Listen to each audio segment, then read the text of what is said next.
L'agriculture biologique est un levier formidable pour protéger la ressource en eau, tant sur la qualité que sur la quantité.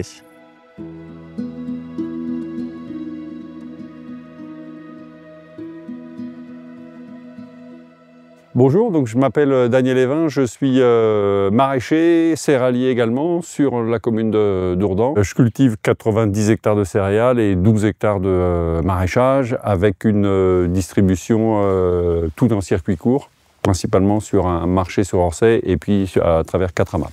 L'eau sur une ferme maraîchère, c'est essentiel. Et en maraîchage, ça fait partie, bon, bien évidemment, du rendement, mais surtout de la qualité.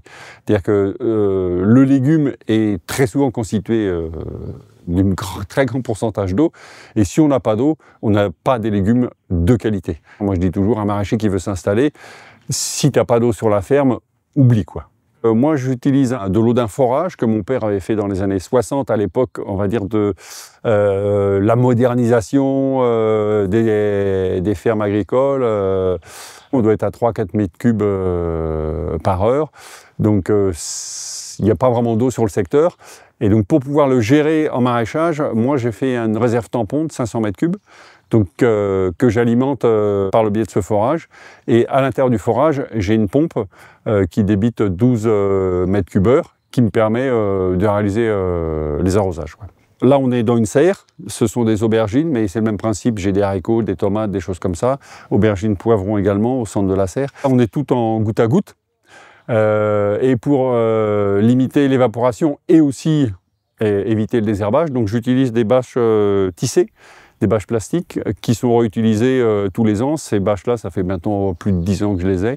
Le goutte à goutte, bien évidemment, on arrose directement le sol, il n'y a pas du tout de vaporisation de l'eau. Et puis surtout, la bâche évite une évaporation.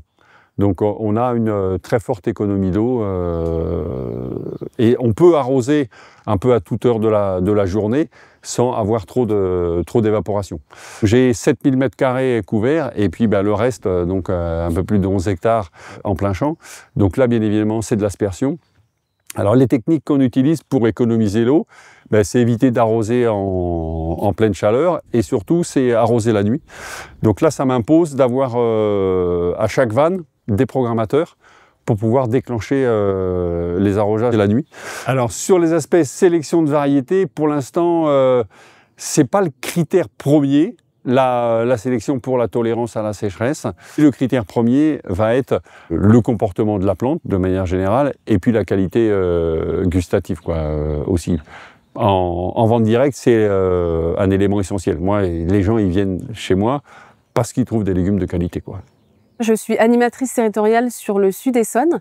Donc en quoi ça consiste cette animation territoriale? Déjà, c'est bien connaître son territoire. Donc dans le Sud-Essonne, il y a un projet alimentaire territorial qui est porté par les 3 intercommunalités et qui vise à remettre du lien entre la production et la consommation locale.